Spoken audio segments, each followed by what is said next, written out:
네, 동네 발견 12월 첫째 주 문을 열었습니다. 안녕하세요, 서영석입니다. 자, 오늘 동네 발견은요, 연말을 맞아서 조금은 북적북적하지만 특별한 시간을 준비해봤습니다. 오늘 저와 함께 해주실 박세 아나운서 그리고 홍태균 아나운서와 함께합니다. 반갑습니다. 반갑습니다. 네, 벌써 12월의 첫째 주가 훌쩍 지나가고 있습니다. 그래서 오늘 동네 발견에서는요, 연말 특집 강연을 준비했습니다. 우리가 새해를 위해서 꼭 다짐하게 되는 것 중에 하나가 바로 건강일 텐데요. 그래서 오늘은 저희가 특별히 건강을 위한 강연으로 준비를 했습니다. 그렇습니다. 특별 강연 내년엔 더 건강해질 거야를 준비해 봤는데요. 요즘 마음 건강에 대한 관심이 계속 높아지고 있잖아요. 오늘 함께 하시면서 내 마음 건강은 어떤지 한번 살펴보셨으면 좋겠습니다. 그래요. 요즘 날이 점점 추워진다라고 느끼는데 이럴 때일수록 마음만큼은 조금 따뜻하게 지켰으면 좋겠다. 이런 취지로 저희 동네 발견에서 준비를 했습니다. 도움을 주실 두 분을 소개해드리도록 하겠습니다. 심리상담 전문가 우리 최승희 박사님 그리고 오늘만큼은 강사님으로 저희가 모셨습니다. 공감소통 전문가 박동주 강사님 두 분 반갑습니다. 반갑습니다. 반갑습니다. 네, 이렇게 뵙는 거는 또 반가우면서도 네. 새롭네요. 아, 동네 발견 박동주 씨가 오늘은 공감소통 전문가로 나와주셨습니다. 네, 그렇습니다.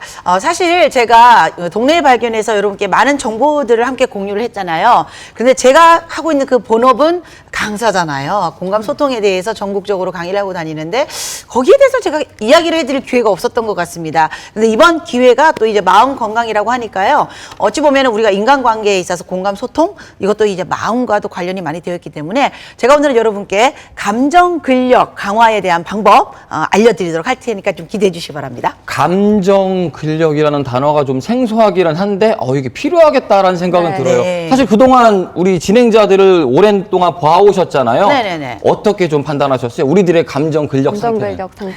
감정 근력 상태가 사실은 이 방송하는 사람들은 어찌 보면은 좀 약할 수도 있어요.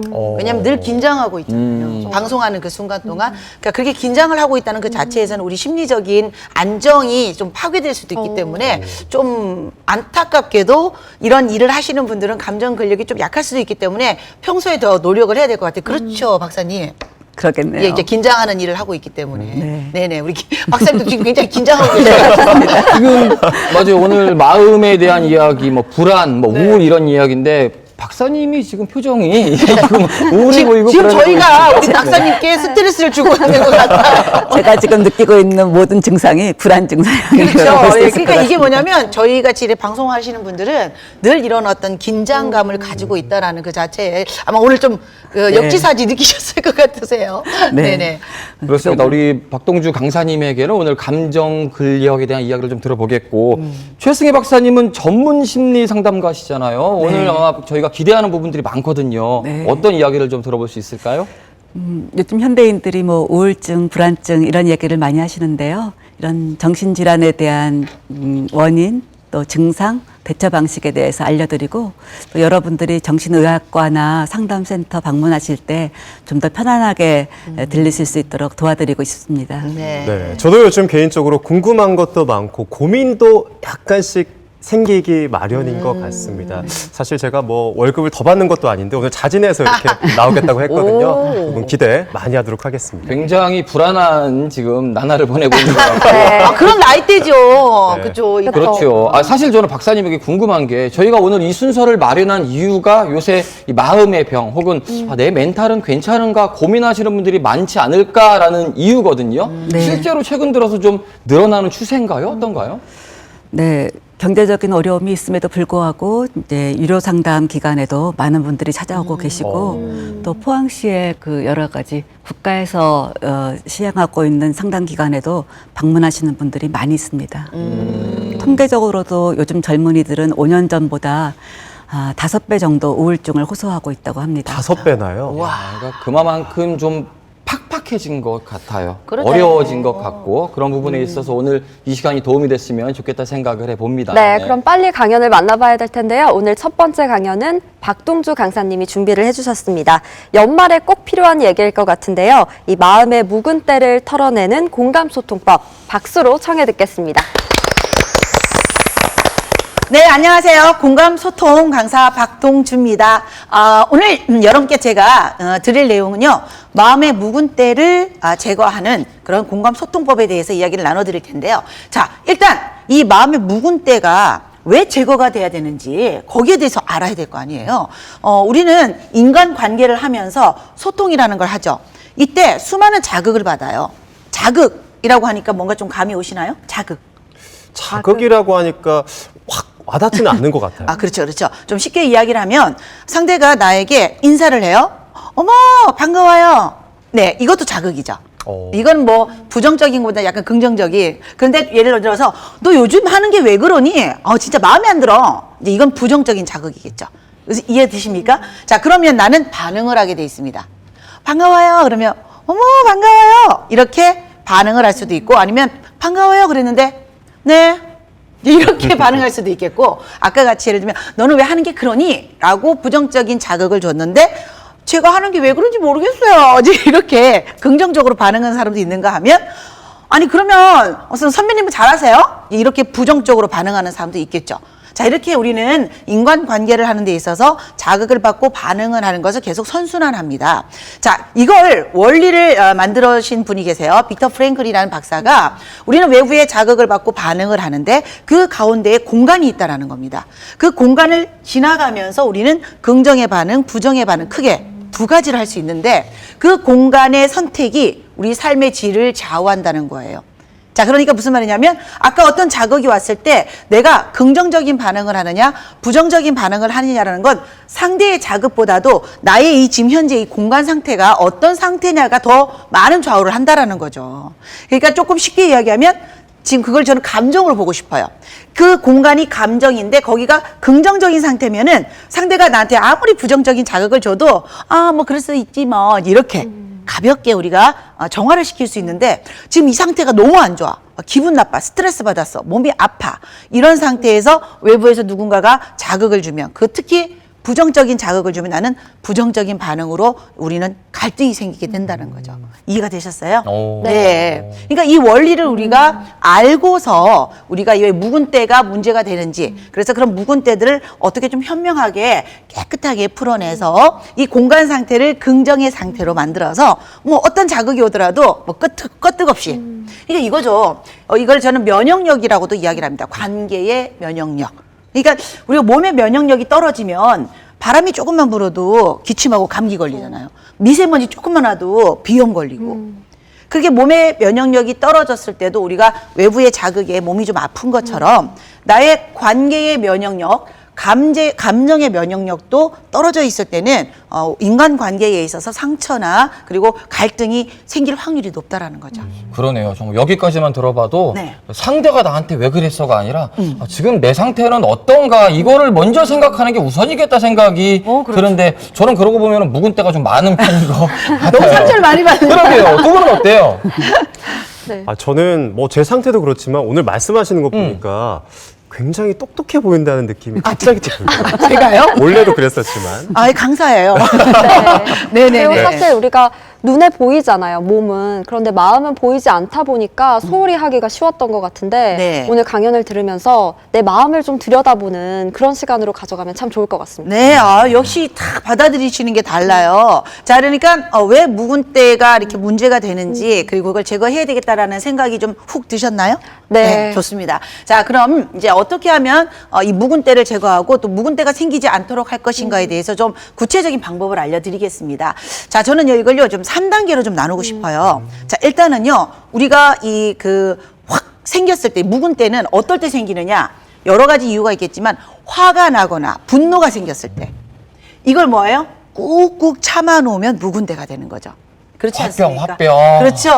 네. 그러니까 보면은 평소에 늘 신경질적인 사람, 늘 좀 부정적인 사람, 그런 분들이 보면은 알고 보면은 속에 꼭 묵어둔 사람들이 있어요. 뒤끝 있는 사람이라고 하잖아요. 예. 그런 현상이 일어나지 않도록 우리는 즉시 그러니까 처방을 해서 바로 해소를 해야 됩니다. 그러니까 일단은 화가 났을 때, 분노가 생겼을 땐 바로 즉각적으로 해소하는 방법. 그러니까 몸이 아플 때 우리가 병원에 가서 이제 뭔가 치료를 하는 단계라고 보시면 되는 거죠. 네. 그렇죠? 그다음 두 번째는요. 뭔가 감이 오늘 좀 안 좋은 것 같아. 우리 왜 감기가 좀 올 것 같아. 뭐 이런 느낌이 들면 미리 우리가 뭔가 조치를 하잖아요. 이런 어떤 미리 조치를 취하는 방법. 그다음에 세 번째. 평소에 나는 건강을 위해서 운동도 하고 보약도 먹고 좋은 음식도 먹는다라는 미리 사전 예방을 하는 방법이 있잖아요. 그래서 요 세 가지 감정 근력 강화시키는 방법을 알려드리도록 하겠습니다. 벌써 뭐 들어봐도 어떻게 될지 기대가 되시죠? 네. 조금 들었을 뿐인데도 훅 아주 빨려가요. 네. 제가 얘기해놓고 제가 자랑하고 있어요. 그러게요. 감각도 굉장히 궁금해집니다. 오늘 내면서 들어야 될 것 같아요. 그래요. 자, 첫 번째, 즉각적으로 우리가 약을 처방하듯이 바로 해소하는 방법이죠. 우리가 이제 화가 나거나 이제 분노가 생기면은 우리는 즉각적으로 앞에서 상대방 앞에서 화를 내요. 그런 경우가 좀 많죠. 맞아요. 네, 그래서 요즘 분노 조절 장애니 뭐 이런 이야기들이 있는데 사실 그걸로 인해서 우리는 너무나 좀 좋지 않은 그런 현상들 그리고 갈등 관계를 만들게 됩니다. 이걸 우리가 조심하셔야 됩니다. 오. 그래서 일단 천둥번개 기법.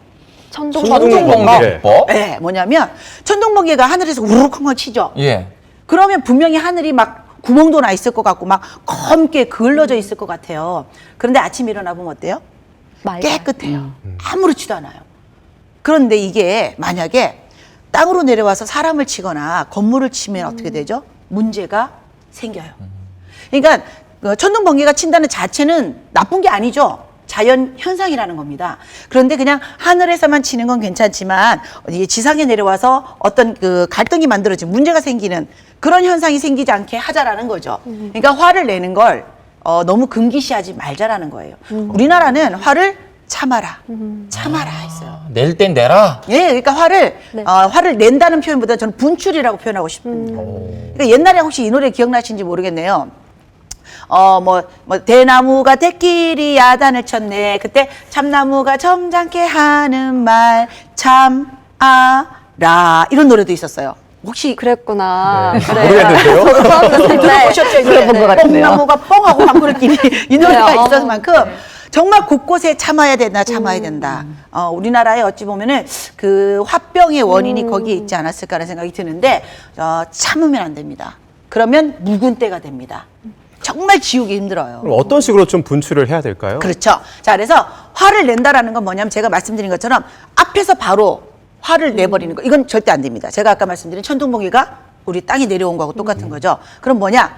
혼자서 분출하시는 거예요.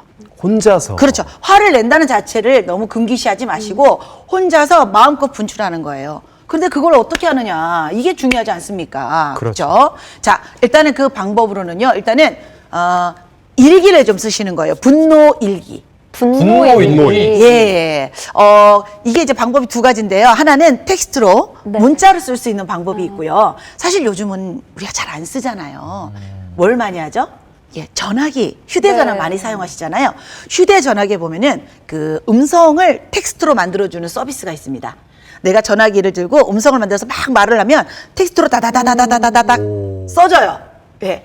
거기에다가 음성을 녹음하듯이 한번 해보시는 거예요. 그러면 내가 말이야 잘하려고 했는데 내가 뭐 그러려고 그랬냐고 진짜 진짜 짜증나 뭐 이러면서 자기 감정을 그 분노의 감정을 그 휴대전화기에 대고 마음껏 표현하시는 거예요. 자, 이렇게 녹음을 쭉 해놓고 나면 텍스트가 이제 문자로 남잖아요. 자, 꼭 하셔야 될 게 뭐냐면 그 문자를 한번 꼭 읽어보셔야 된다는 겁니다. 그러면서 내가 이런 감정을 가졌었구나. 이렇게 자기 감정을 한 번 더 읽어주는 거죠. 그러면 뭔가 좀 반성도 되기도 하고 내가 이런 감정을 느꼈었구나 하고 나를 좀 이렇게 보도듬어 줄 수 있는 그런 기회를 맞아요. 그러면서 이제 화가 정화가 되는 거죠. 그때 당시에 내 감정은 사실 내 감정이 아니잖아요. 사실 어찌 보면 그렇죠. 잊고 막 이제 분노할 뿐인데 네. 다시 시간이 지났을 때 들여다보면 다를 수 있겠네요. 그렇죠. 내가 이랬었구나. 예, 네. 그리고 참 너가 많이 화가 났었구나 하면서 나와의 어떤 대화의 시간도 될 수 있는 거죠. 네. 네. 자, 그래서 그 첫 번째 제가 제가 말씀드렸던 방법 그렇게 좀 음성으로 해서 노트를 만들어 주시면 좋을 것 같고요. 저희도 지금 적고 있어요. 그래서 네. 빨간 펜으로 네, 불만을 적는 건 아니시잖아요. 박세야 이렇게 빨간 펜으로 데스노트처럼. 열심히 적고 있습니다. 일기가 너무 많아질 것 같은데요. 자, 그리고 이제 그 두 번째 방법으로는요, 이제 울음요법입니다. 울음요법. 울음요법. 네. 자, 지금 너무 화가 났어요. 자, 그러면은 이때 즉각적으로 본인이 혼자 있을 수 있는 공간, 뭐 차량이 있다면 차량이 좋을 것 같고요. 아니면은 그 회사에서라면은 화장실도 되겠죠. 네, 거기 가서 일단 우는 거예요. 자, 그런데 이 울음요법이라는 건 다이애나 효과라고 해서 그 다이애나비가 사망했을 때 영국 국민들은 2주 동안 애도식으로 인해서 2주 동안 내내 울었습니다.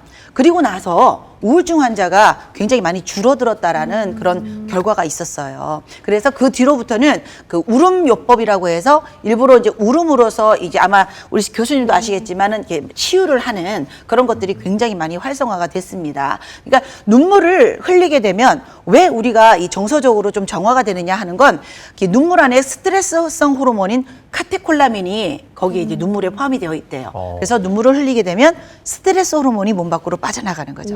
결국 무슨 말이냐면 샤워하면서 우리가 땀을 빼고 운동을 하면서 땀을 빼는 그런 효과가 바로 이 눈물과 같다라고 보시면 돼요. 그러니까 어찌 보면 그런 것들은 육체의 노폐물을 빼내는 방법이고 눈물은 정서의 마음의 노폐물을 빼내는 찌꺼기를 빼내는 방법이라고 보시면 되겠죠. 네. 하긴 그러고 보면은 한 번 이렇게 확 울고 나면 개운해지는 게 뭔가, 있어요. 네. 근데 우리 홍태균 아나운서 느끼겠지만 네. 우리 남자들은 울면 지는 거거든. 왠지 나약해 보이고. 이게 좀 그러지 않아요? 어디서 울어야 될지도 사실 좀 약간 애매하고. 그렇죠. 그리고 이거 화가 나면 왠지 내가 좀 지는 것 같은 느낌이 약간 들어요. 그래서 제가 말씀드리겠습니다. 방금 말씀 잘하셨어요.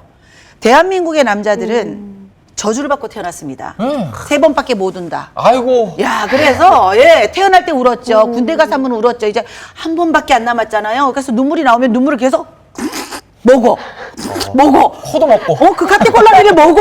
그러니까 이걸 밖으로 빼내지 못하니까 사실 그런 이야기도 있어요. 마음껏 울 수 있는 여성들보다 마음껏 울지 못하는 대한민국의 남자들이 수명이 짧다. 맞다. 수명의 차이가 거기서 난다고 그래요. 자, 그래서 지금부터는 이 대한민국의 모든 남자들이 3번밖에 못 온다는 저주에서 풀려날 지어다. 자, 풀려나세요. 그 방법이 있어요? 예, 그냥 이제 마음껏 우시면 돼요. 그냥 알려드릴게요. 아, 여기서 울면 되는 건가요? 아니죠. 제가 이제 말씀드렸죠. 화가 너무나 날 때, 이때 분노가 막 조절되지 않을 때, 빨리 나만의 공간에 가서, 요즘에 우리가 너무나 좋죠. 손바닥 안에 많은 우리가 그 영상들을 접할 수 있잖아요. 거기에 들어가서 감동 영상, 슬픈 영상, 요런 것들을 검색해 보시면 한 5분에서 10분 정도의 정말 눈물 퍽퍽 쏟을 만한 그런 자료들이 너무 많습니다. 네. 이제 그걸 보시면서 막 우세요, 그냥. 실컷 이제 괜히 남자가 울면 지는 거야 이런 그 쓸데없는 생각하지 마시고 그래 내가 지금 울면서 빨리 나는 내 정서를 정화시켜야 돼 이렇게 생각을 하시면서 운동하면서 땀 흘리는 거야 라는 어떤 마음의 자세를 좀 가졌으면 좋겠어요. 아시겠죠? 이제 뭐 두 분 어딘가에서 이렇게 앞으로 울고 분장하실 있는 모습 때 꼭 해주세요. 조심해서 자, 눈물 흘리고 있을 수도 있으니까요. 네. 그래서 이렇게 우는 요법이 바로 이제 즉각적으로 우리가 이제 해소할 수 있는 방법이라고 말씀을 드렸어요. 자, 이제 두 번째입니다. 두 번째는 느낌이 왔어. 이런 느낌이 왔어. 이때 내가 이걸 좀 막을 수 있는 방법입니다. 일단 이것도 두 가지인데요.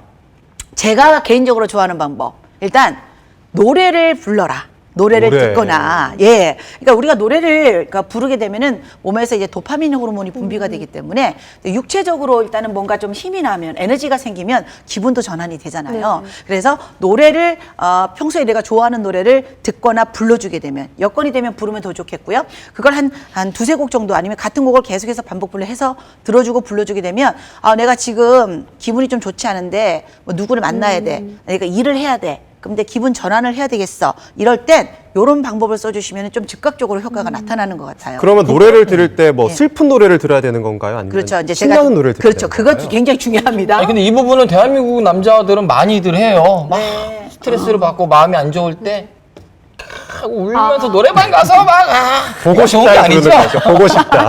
네. 자, 그거는 제가 별로 권하지 않는 방법이고요. 정상적으로 낮에 우리가 술을 안 마시고 불러야 된다? 정상적으로 사회 활동을 할 때 그때 이제 우리가 필요한 거잖아요.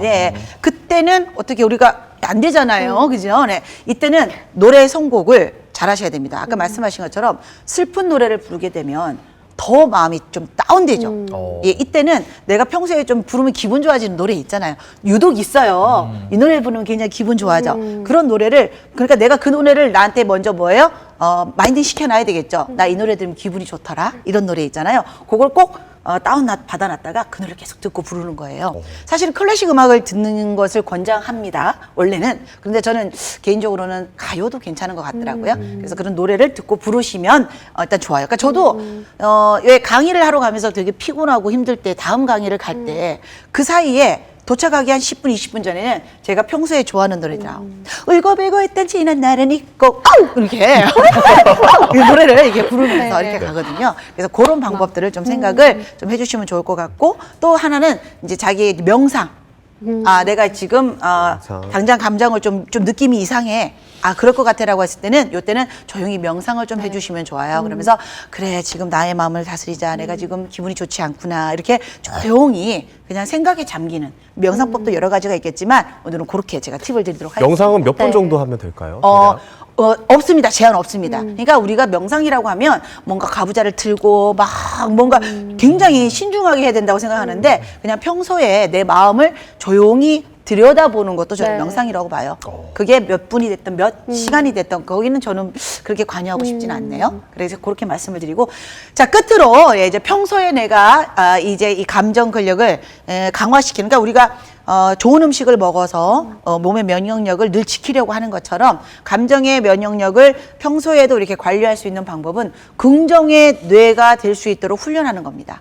인간은 태어나면서부터 부정의 뇌로 태어난대요. 근데 우리 뇌와 마음, 감정은 굉장히 연결이 깊어요. 그래서 뇌를 건강하게 긍정적으로 만들어 놓으면 그 마음 상태, 감정 상태도 늘 좀 긍정 마인드가 될 수 있습니다. 그런 뇌에 긍정 뇌를 세팅하기 위한 방법으로 뇌 전문가들이 말을 하기는 우리의 그 생활 속에서 긍정의 경험을 해주라고 합니다. 긍정의 경험. 그래서 하루에 3가지씩 긍정의 경험을 1분씩 그러면 총 3분이죠.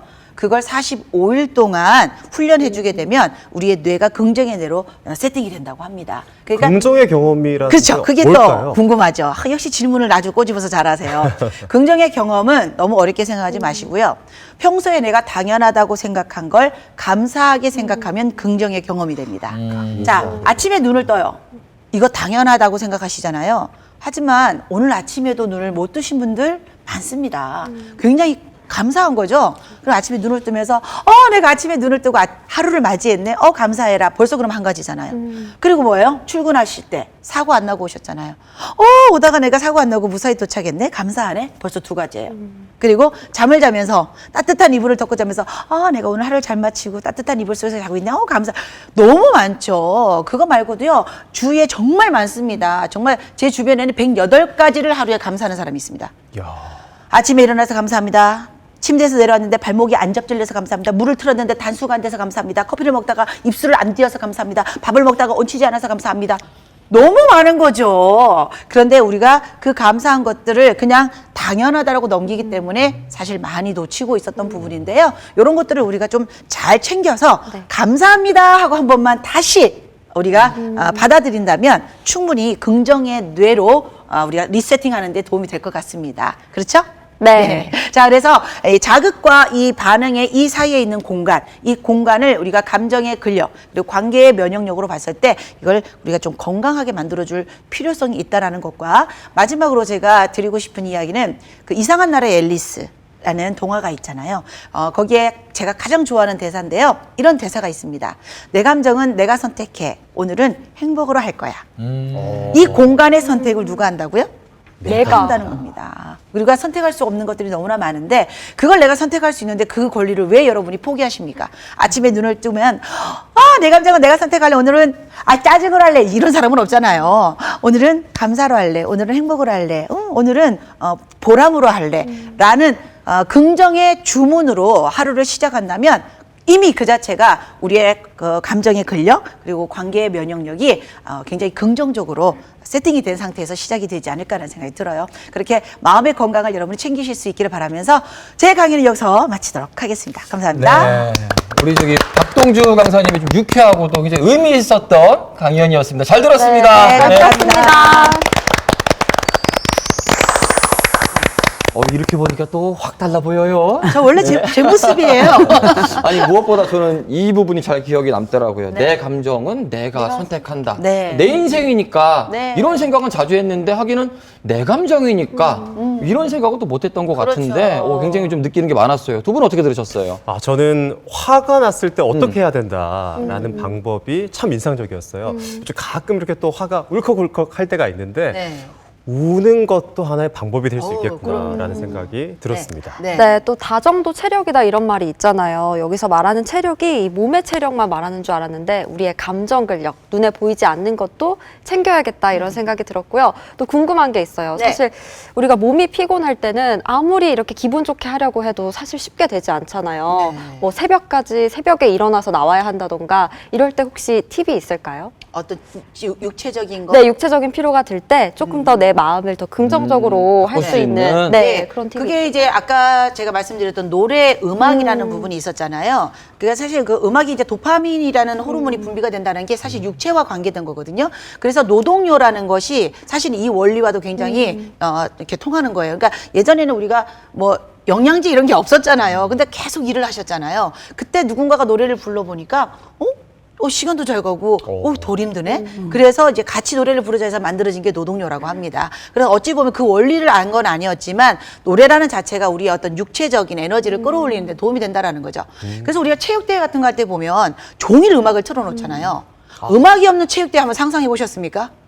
답답하다. 12시만 되면 다 집에 가고 싶어질 예. 거예요. 근데 지칠만 하면 여기서 친구야 우리 우정의 잔을 또 힘나 이러면서 사실 음악을 들으면서 제가 봤을 때는 체력적인 어떤 소모가 다시 또 채워지지 않았나라는 생각이 들거든요.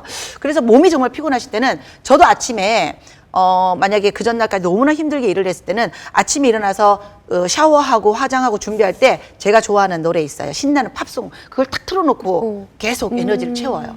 네, 그 방법을 저는 권하고 싶습니다. 네. 또 하나 질문이 있어요. 네네네. 아까 감사하는 방법에 대해서 말씀해 주셨잖아요. 네. 그런데 모든 일에 감사하다라고 했을 때는 조금 인위적이 있을 수 있을 것 같고 네네네. 조금 더 특별하게 뭔가 네. 구체적으로 감사할 수 있는 방법이 있을까요? 사실은 그 감사라는 그 자체가요, 사실은 너무 인위적이라고 생각하는 자체가 문제인 거예요. 어찌 보면 우리 삶 자체가 모든 게 다 감사한 거거든요. 그렇지 않나요?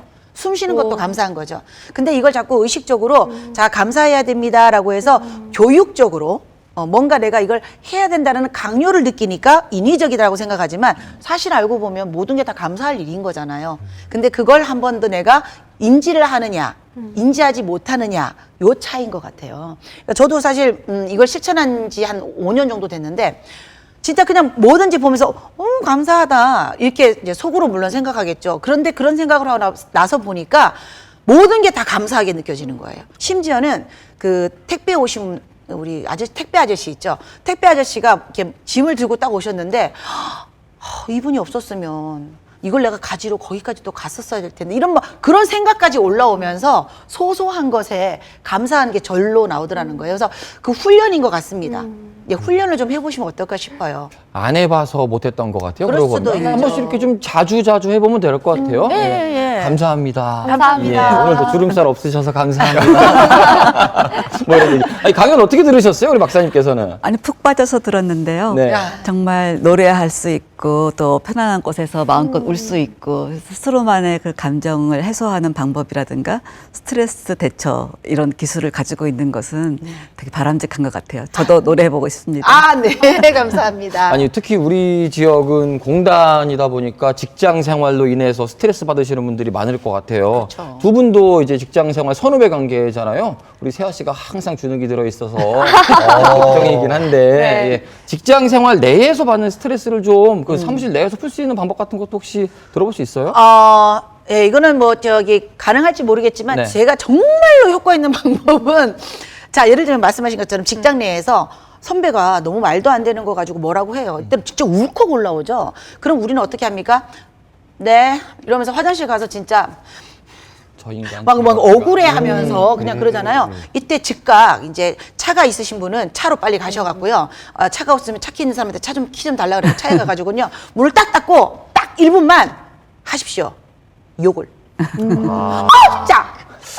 야, 세아 씨가 그렇게 네. 또 차를 자주 가시던데. 네, 제가 또 그래서 주차장에 네. 자, 근데 그러고 나면 어떤 현상이 기가 따가우셨을 일어나냐면요. 텐데. 그 막 선배에 대해서 막 이제 막 아까 제가 왜 노트 쓰라고 했는 걸 조금 더 강화시킨 거죠. 네. 그 집중적으로 그 사람에 대해서 막 이제 불만을 토하는 거죠. 그러고 나서 이러고 이제 탁탁 갔는데 선배가 야 어디 갔다 왔어? 그러면은요. 만약에 그게 풀리지 않은 상태에서는 화장실 갔다 왔거든요. 그래서 더 화가 나는데 그때 막 욕을 하고 왔잖아요. 근데 선배님이 어디 갔다 왔어? 그러면 화장실요. 이러면서 속으로 미안한 감정이 있잖아요. 왜 상대를 막 욕하고 왔잖아요. 그렇죠. 그러니까 좀 내 보면 감정을 좀 떨어져서 이게 객관해서 미안한 보는. 느낌이 딱 드는 거예요. 그럼 더 이상의 어떤 갈등은 더 일어나지 않는 것 같아요. 그러니까 제가 쓰는 방법이에요. 네, 참고를 해보겠습니다. 그래서 친구가 필요하다는 말이 맞는 것 같아요. 왜 맞아요. 짜증나고 화날 때 친구한테 친구들 만나서. 털어놓고 나오면 맞아요. 좀 마음이 한결 후련하잖아요. 네. 굉장히 깊이 있게 공감해요. 우리 보통 세아 씨. 저는 스트레스를 친구들 만나서 이야기를 하면서 많이 푸는 편이거든요. 그러니까 근데 그때 이야기하는 게 스스로 뭡니까? 혼자 하는 시간에서 푸는 것도 좋은 방법이에요. 그죠? 그때 이제 그러니까 그 대상이 없으니까 혼자 하는 거지만 친구들한테 전화해서 좋은 얘기 하진 않잖아요. 야 대박. 야 와 진짜 뭐 알지 너. 뭐 이러면서 왕짜증 알지 헐. 하면서 뭐 이렇게 이제 그러면서 이제 푸는 것. 그게 하나의 이제 혼자의 방법이냐 아니면 누군가가 있느냐의 차이죠.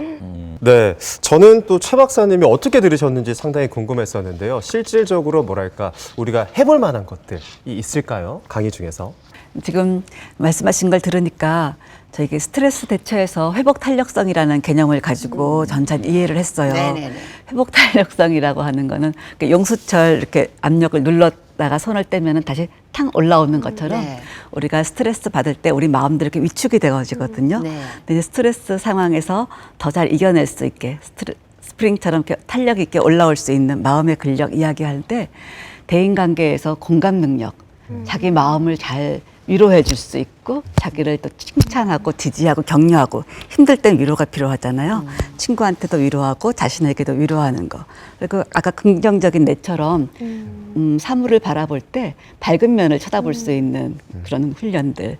또 이제 자신의 감정을 조절할 수 있는 능력이 굉장히 중요한 요인으로 되어 있는데 그 강의에 그 모든 것이 골고루 섞여 있어서 말씀해 주신 거 다 해보고 있습니다. 감사합니다. 오늘 무엇보다 한마디 드리고 싶네요. 네. 멋지더라. 예.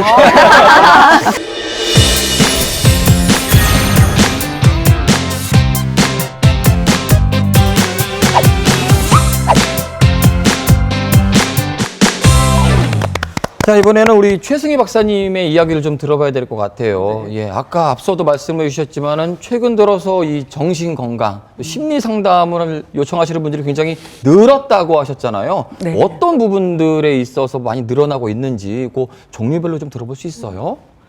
뭐 증상을 말하지 않아도 부부 갈등이라든가 또 어머니들이 그 자녀들이 갑자기 학교를 안 간다든가 성적이 하락되었다든가 학교에서 따돌림 문제 또 이유 없이 어머니 보시기에 이유 없이 방에서 안 나오고 있다든가 그리고 많이 운다라든가 전에하고는 전혀 다른 모습으로 아이가 가라앉아 있는 모습이 보인다든가 이렇게 해서 상담센터를 이렇게 오시는 분들이 많아지고 있어요. 그러니까 이제 부부들은 부부 문제, 특히 아이들, 청소년 문제도 늘어나고 있는데 아까 저희 앞서서 말씀 들어보니까 젊은 층들의 상담이라든지 이런 얘기들이 많이 늘었다, 5배 이상 늘었다 이런 얘기가 있더라고요. 맞아요. 네. 어떤 부분들로 많이 늘어나고 있는 거예요?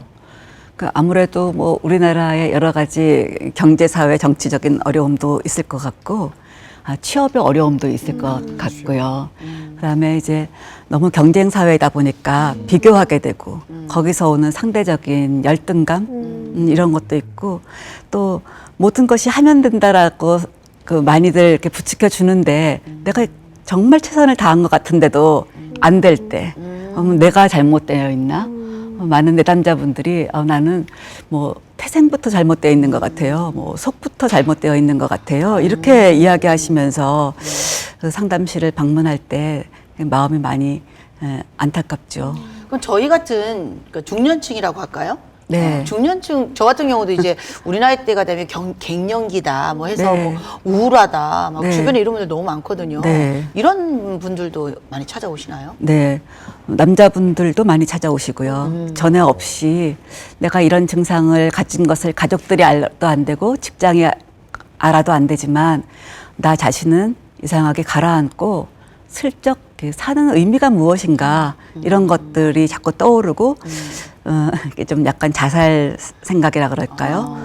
죽는 것이 뭐 별로 두렵지 않은 것 같아요라는 그런 무서운 말이죠. 그런 이야기도 하시고 또 더 많이 오는 것은 신체적인 반응이 나타났을 때 그러시는 것 같아요. 우선 내과 질환처럼 생각되어지는 뭐 심장이 이렇게 조여온다라든가 숨이 잘 쉬어지지 않는다든가 온 몸에 손발이 이렇게 차가워지고 진땀이 나는 것 네. 같다. 그래서 처음에는 내과 질환으로 병원을 갔었는데 정신과학 의학회 이런 데 가보시라고 한다라든가 상담센터를 방문해 보라고 의사분들이 권해주셔서 찾아오시는 분들도 많은 것 같아요. 그러니까 제 주변에 그 남성분들이 갑자기 막 드라마를 보면서 눈물이 줄줄줄 나오는 거에 대해서 본인의 그 현상에 대해서 당황하더라고요. 당황해 하는 거예요. 네. 내가 왜 이러지? 그리고 자꾸 드라마에 집중하게 된대요. 예전에는 부인이 그렇게 드라마를 보면 뭐 그렇게 신문이나 보던 사람이 갑자기 이렇게 드라마 보면서 내가 왜 이러지? 막 이런 것도 있다고 하고요. 그리고 저 역시도 신체적인 변화, 그러니까 갑자기 너무 몸이 아프거나 예전에는 한 2시간 자고도 다음날 거뜬했었는데 그게 왜 좀 피로가 빨리 회복되지 않았을 때 뭔가 훅 다가오는 좌절감이 있어요. 좌절감. 네. 어머, 내가 늙긴 늙었나 보다. 나 어떡하지? 그러니까 많은 분들이 그 마음의 감기라고 네. 그 우울을 얘기하잖아요. 그래서 우울감 안 겪어본 사람은 없을 것 같은데 우리가 우울증이라고 이름을 붙이려고 그런다 그러면 일상적인 생활에서 그냥 참고 견디고 운동 한번 시작해보자. 건강 보충제 좀 더 먹어보자. 뭐 취미생활 좀 더 가져보자. 이렇게 자기 자신의 생활이라든가 마음을 바꾸는 정도로는 해결할 수 없는 그럴 때 우울증이라고 이야기하는 이게 것 같아요. 기준 같은 게 혹시 있는 건가요? 그렇죠, 우울증. 네, 예를 들면 정신- 저희가 스스로 체크를 해볼 수 있다던가. 그러니까 정신건강 편람에서는 그 우울증 하면은 생각보다 우울증의 이름이 많아요. 뭐 기분 부전 장애, 양극성 장애 이렇게 뭐 이름이 많은데 일반적으로 우리가 우울증이라고 말할 때는 주요 우울 장애를 이야기하고 있는데요.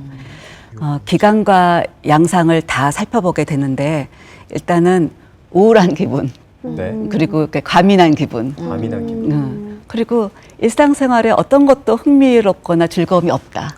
이 두 가지가 포함된 것이 2주 이상 가야 되는데 만성적으로 오래 그렇죠. 이어지면 그러니까 이렇게 갑자기 짧게 갑자기 비가 와서 우울하네. 이거는 이제 그거하고 아니신 상관없는 거죠. 거죠. 네. 2주 그래서 이상. 2주 이상 거의 매일 또 하루에 대부분 시간 동안 나타나는 그런 기분이고요. 그것이 이런 신체적으로도 나타나는데 많이 볼 수 있는 게 이제 수면 장애시죠. 잠들기 어렵다. 또 이렇게 체중이라든가 식욕의 변화, 입맛이 없다, 살이 좀 빠진다. 그거는 좀 되고 싶은데. 그거 없나? 나 그거 우울증 아니다. 나 식욕 좋고 잠도 잘 자고 맛 잘 먹고. 네. 2주 이상 하루 매일매일씩 조금씩 계속 감소하고 있는 거죠. 그런 것들이 나타나고 또한 이제 활력이 없어지는 건 당연하잖아요. 행동이 느릿느릿해진다든가. 그리고 우리가 급피곤하다는 말이 있는데 뭘 하던 것 같지도 않은데 피로감 때문에 만성 피로 같은 걸 말씀하시는 네, 요즘은 이제 그런 이름을 따로 가지고 있죠. 번아웃 증후군 네, 해가지고 맞아요. 탈진되었다, 네. 소진되었다 이렇게도 이야기하실 수 있고요. 그리고 이게 신체적인 반응뿐 아니라 생각에서도 많이 달라지는데 내 자신이 무가치하게 느껴지고 그 생각이 있죠. 사실은 무가치하다는 생각이 들고 내가 잘못한 것 같고 자책이라든가 나 때문에 비롯된 일들 같다는 죄책감 그리고 우리가 많이 알고 있는 그 자살 생각, 자해 이런 것들이 떠올라오고요. 또 어떤 일을 하려고 그럴 때 그 생각에 집중하고 그 일에 대해서 어떤 결정을 내리려고 그럴 때 결정이 잘 안 돼서 일상생활 속에서 대인관계, 사람 만나는 게 싫어진 거죠. 근데 이분들이 원래 그랬던 것이 아니라 원래는 많은 사람들도 만나고 싶고 또 일에서도 아주 유능감을 발휘해서 많은 걸 성취하고 싶었는데 이분들 생각에는 어느 날 갑자기 이유 없이 시작되어진 그런 무력감이라든가 우울감이 2주 이상 계속되어지는 상황을 갖다가 우울증이라고 저희 진단합니다. 네. 이야기를 듣다 보니까 아, 나는 다 그렇지 않아 괜찮은 것 같대 싶다가도 어느 한마디는 아, 나도 그런 우울감이 있구나라는 생각이 들어야 아마 시청자분들도 들으시면서 아, 나도 네. 아, 혹시 생각을 하실 것도 같으니까 이야기를 끝까지 좀 들어보시면 좋을 것 같습니다. 네, 그리고 이 스스로 자꾸 생각하는 것보다 전문가와 대화를 그쵸. 통해서 진단을 해보는 게 참 중요할 것 같은데요. 네. 사실 어느 곳을 찾아서 상담을 해야 할지 막막하실 것 같아요. 어떤 방법이 있을까요? 그런 느낌이 왔어요. 그런 느낌이 왔을 때 네. 사실 느낌 때문에 병원을 찾는 분들은 그렇게 많지 않은 것 같아요. 자기 몸의 변화를 가지고서 병원을 먼저 그렇죠. 찾는 경우가 많으시는 것 같아요. 잠을 못 자거나 식욕이 너무 없거나 체중이 너무 감소되거나 또 안절부절한다라는 그런 것 때문에 혹시 다른 암이나 이런 것들이 있지 않을까 하고 종합검진을 받았는데 신체적으로는 아무 이상이 없다는 얘기를 들으면 너무 억울하잖아요. 난 틀림없이 아프고 것과 증상이 있는데 그럴 때 이제 신경과 또 정신과 또 심리상담센터를 찾아가게 되는 것 같아요. 우리나라 분들은 그 정신의학과를 찾아가거나 심리상담센터를 찾아가는데 정말 갈까 말까 가도 될까 이렇게 망설이는 시간이 평균적으로 8개월. 기네요. 사실 5년 정도까지 5년까지. 네, 5년 정도까지 망설이다가 찾아온다 그럽니다. 네, 그럼 또 이미 병이 들어버렸을 것 같은데요. 그래서 그게 굉장히 안타까워요. 그래서 많은 분들은 마음의 감기 수준일 때 찾아오면 좋은데 폐렴이 되거나 폐암이 된 상태로 찾아오게 되면은 약을 먹더라도 더 오래 먹어야 되고 재발률도 높아지고 저희 심리 상담에서도 아까 간단하게 자기 감정을 들여다보고 자기 마음을 들여다보는 수준을 넘어서서 좀 많은 것들을 다양한 방식으로 치료적 작업을 해야 됩니다. 근데 네. 제가 이게 보니까 그 정신과를 가지 않는 학부모님들이 이유가 다 있는 게 기록에 남는다라는 네. 불안감. 그러니까 정신과의 어떤 치료를 받았다. 혹시 그게 기록에 남아서 나중에 이제 사회에 생활을 하는데 문제가 되지 않을까라는 그런 불안감을 가지신 분들이 많더라고요. 네. 그건 아니잖아요, 선생님. 네, 저희가 정신과 의사는 아니지만 그 부분에 대한 오해는 풀어드리고 싶은 게요. 우리나라 법에서 보호를 해가지고 취업을 하거나 이럴 때 개인 정보를 이렇게 볼 수가 없습니다. 그래서 그런 취업이라든가 뭐 어떤 공부를 하는데 방해될 것은 없고요. 또한 어떤 경우에는 보험이라든가 그런 것보다는 내 자녀가 지금 당장 좋아지면은 더 큰 문제들을 일상생활이 안 되는 거니까 대인관계도 안 되고 직업이라든가 학업을 할 수 없으니까 어떤 것이 더 중요한가 선별할 수 있었으면 좋겠습니다. 네, 또 이 상담센터를 찾지 않아도 학교나 이 공공기관을 통해서 도움을 받을 수 있는 방법도 있을까요? 그렇죠. 지금 우리나라에서는 각 초등학교, 중학교, 고등학교까지 학교 안에 위클래스라고 하는 장소가 있어서 전문 상담자가 한 분 이상씩 배치가 되어 있습니다. 네네네. 그리고 대학에서도 대학교 상담센터가 있어서 전문 상담자들이 여러 명이 배치가 되어 있고요. 기업에서도 대기업에서는 전문 상담사를 수백 명 정도까지 고용을 해서 자신들의 그 직장의 직원들의 정신건강, 직원 당사자뿐 아니라 직원의 가족까지 이렇게 정신건강을 책임지기 위해서 상담료 같은 것들을 대신 내어주기도 있기도 합니다. 그러니까 기업의 이야기를 좀 들어봤는데요. 우리 지역 이야기를 또 안 할 수는 없을 것 같습니다. 사실 지진 이후로 그런 심리 수요가 많아졌을 것 같은데 최근에 이 지진 트라우마 센터가 문을 열었다고 들었습니다. 네. 혹시 관련해서 이야기를 좀 해주실 만한 게 있을까요? 네, 저희 포항 시민분들은 지진으로 인해서 많은 고통을 겪으셨죠. 저희도 이렇게 만나봤을 때 지진이 지나가고 난 다음에도 그때 지진 시 겪었던 여러 가지 그 심장이 멈출 것 같고 숨이 안 쉬어질 것 같은 그런 불안, 그 계단을 올라갈 때 두려웠던 그런 마음들이 그 트라우마 증상이라 그러는데요. 계속 남아 있어서 가족들은 집에서 생활해도 본인은 차 속에서 그냥 일상용품을 가지고 쉬고 생활하시는 그런 분들도 있습니다. 그래요. 우리 이야기를 조금 더 해서요. 성인 우울과 청소년 우울 뭐 이렇게 있는데 아니 청소년들이 이렇게 우울증이 있나? 이렇게 그러니까 우울하고 힘들 건 알겠는데 네. 이 친구들의 우울증 병명으로 이렇게 빈도가 높아지고 있다라는 사실은 좀 놀라웠거든요. 어떤 청소년들이 그런 문제점들, 병명들을 호소하나요? 네. 그러니까 좀 아까 말한 진단표가 있긴 하지만은요. 성인들이 우울증을 겪으셨을 때는 이제 말로 표현할 때도 나는 좀 우울하다. 아무런 재미가 없다. 이렇게 표현하시는데 청소년들은 표현하는 방법이 좀 다른 것 같아요. 그냥 슬프다, 우울하다, 이렇게 낙담된다, 절망스럽다 이런 표현을 거의 안 쓰고 그냥 짜증을 내는 거죠. 좀 함축적이죠, 아무래도. 네, 짜증을 내고 몸이 아프다라고 얘기를 해요. 많이.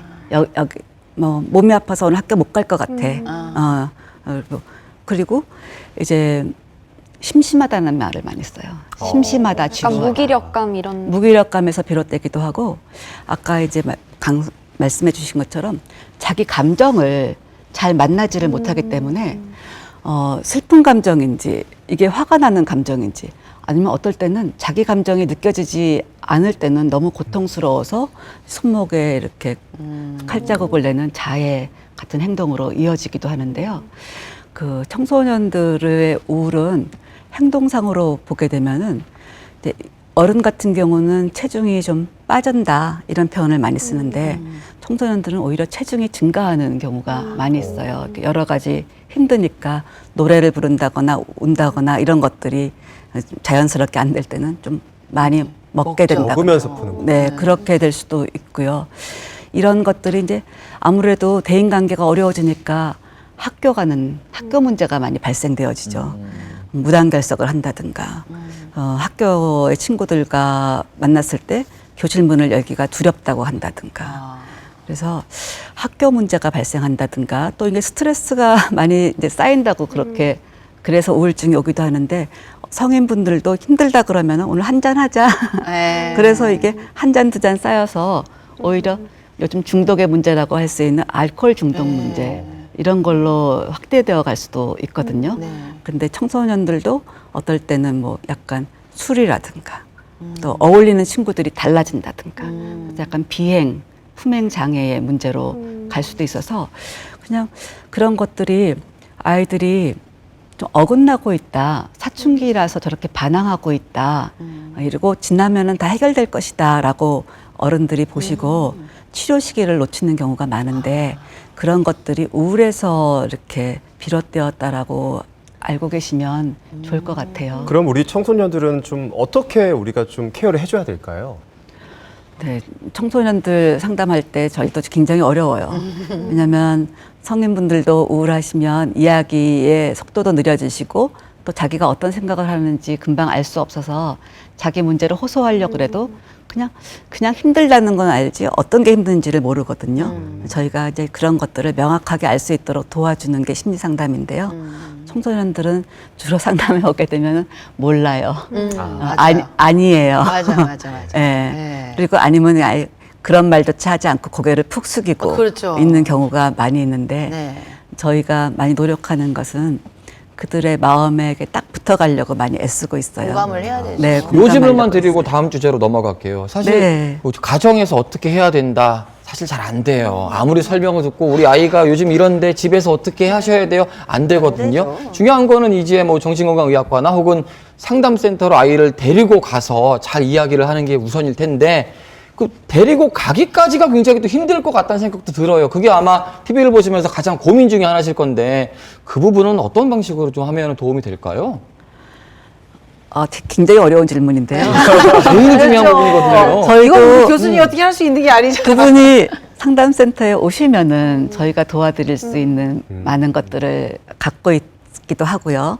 또 그런데 어떻게 상담실에 오게 할까? 저희는 부모님들께 이런 말씀 드리고 싶어요. 저희가 이제 부모님들을 만나보면은 우리 아이가 이렇게 된 게 혹시 내 탓이 아닌가.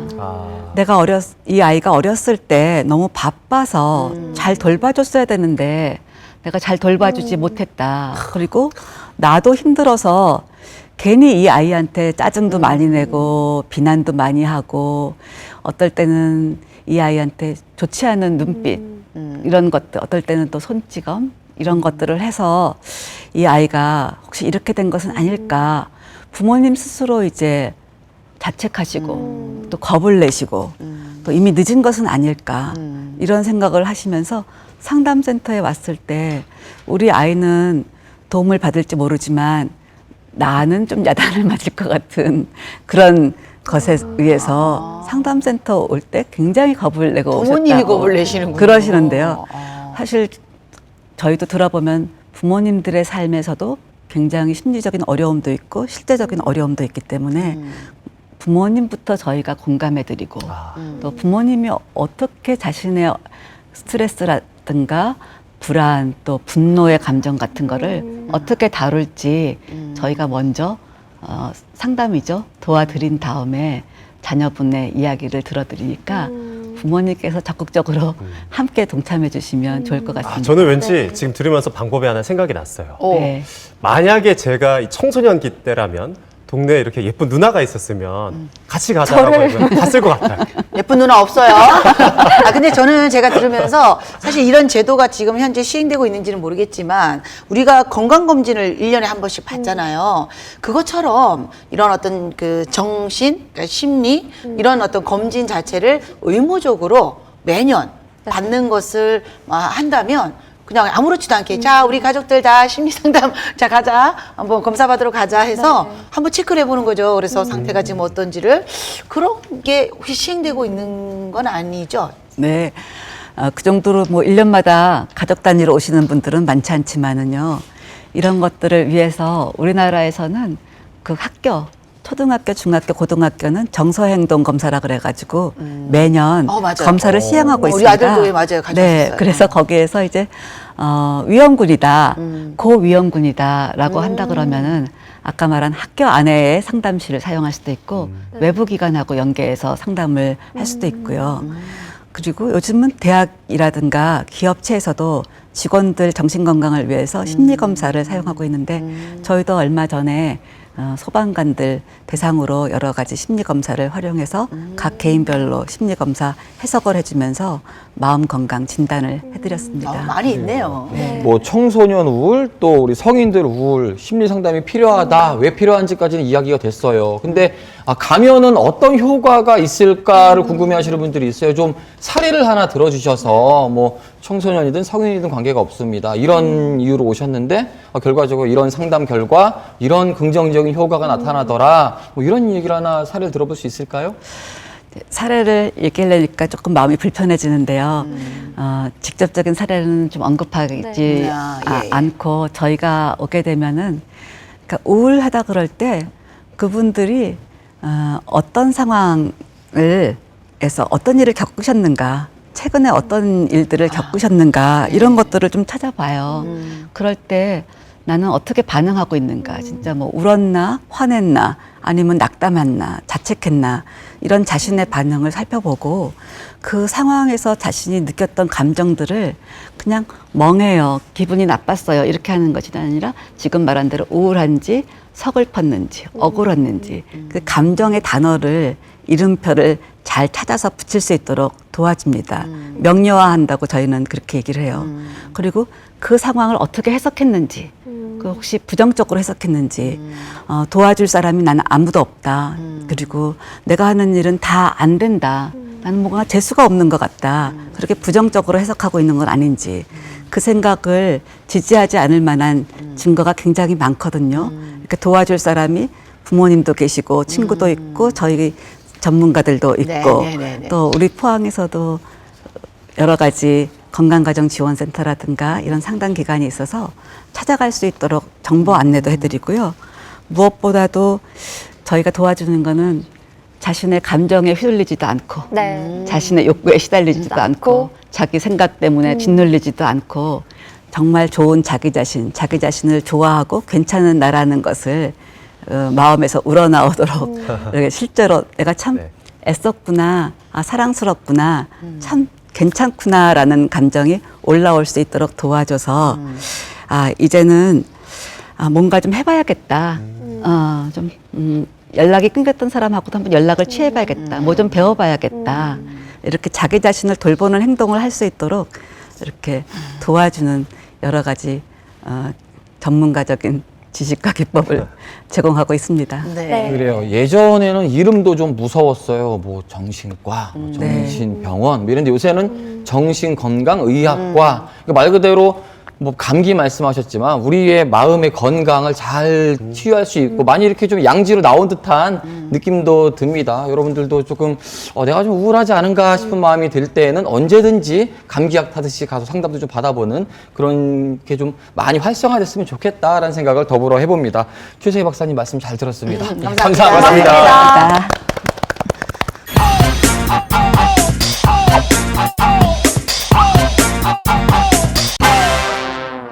네, 동네 발견 오늘은요, 연말 특집 강연, 내년엔 건강해질 거야 1편, 당신의 마음은 안녕하신가요? 라는 주제로 함께 해봤습니다. 우리 박동주 강사님, 그리고 최승희 박사님, 저희와 함께 하셨는데 어떠셨는지 소감 좀 들어볼 수 있을까요? 예. 사실 저는 그 강의를 늘 하면서 저도 이제 마음의 건강, 감정 근력에 대해서 많이 언급을 하고 있잖아요. 근데 저는 제가 그 강의를 하면서 많이 건강해진 것 같아요. 마음이. 그러니까 스스로 계속해서 인지를 시키는 게 참 그 중요했었던 것 같은데 또 이렇게 전문적인 또 교수님의 얘기를 박사님의 얘기를 듣고 보니까 그래도 좀 내가 이제 전문적으로도 상담을 해야 될 때는 찾아가서 네. 이야기를 좀 가볍게 나눠봐야 되겠다. 네. 꼭 내가 문제가 있어서가 아니라 그냥 그 가벼운 마음으로 한번 가보고 싶다라는 생각이 좀 들었었어요. 네. 네. 박사님은 어떠셨나요? 네, 저는 나와서 이렇게 여러분들에게 마음 건강에 대해서 이야기할 수 있는 기회가 있어서 너무 좋았고 저 자신도 이렇게 상담을 하면서 저 자신에 대해서 많이 그전에는 비난을 많이 했거든요. 왜 이렇게 이것도 못하지 저것도 못하지 했는데 상담 배우면서 내가 힘들면 많이 위로해주고 이제는 이 정도면 괜찮아 라고 네. 얘기도 해주고 또 칭찬도 하는 것을 배워서 좀 많이 편안해진 것 같아요. 이런 것들을 여러분들하고도 공유하고 싶습니다. 네, 오늘 두 분의 강연을 듣고 여러분도 일상에서 변화를 시도해 보시면 참 좋겠습니다. 오늘 특별 출연해 주신 홍태균 아나운서는 강연 어떠셨나요? 일단 화를 낼 때 좀 울어야겠다라는 생각이 들었고요. 내가 가끔 이렇게 우울할 때 어떻게 해야 되나라는 생각을 하곤 했었는데 2주 정도 우울해야지 우울증인 거고 그날 내가 그냥 기분이 나빴던 거구나라는 걸 알 수 있어서 참 좋았습니다. 오늘이 1편으로 알고 있거든요. 그러면 내년엔 더 건강해질 거야. 2부도 있는 건가요? 글쎄요. 네, 당연히 2부도 준비되어 있습니다. 오늘은 마음에 대해서 알아봤다면요. 다음에는 몸에 대해서 알아볼 텐데요. 여러분 다음 강연도 많은 기대 부탁드립니다. 그리고 저희가 준비한 강연이 여러분들에게 도움이 됐으면 좋겠고요. 2부 역시 여러분들을 위한 강연으로 정성껏 준비하도록 하겠습니다. 오늘 강연에 도움 주신 우리 박동주 강사님 그리고 최승희 박사님 감사하고요. 네, 동네 발견은 여기서 인사드리도록 하겠습니다. 함께해 주신 여러분 고맙습니다. 수고하셨습니다. 고생하셨습니다. 고맙습니다. 감사합니다.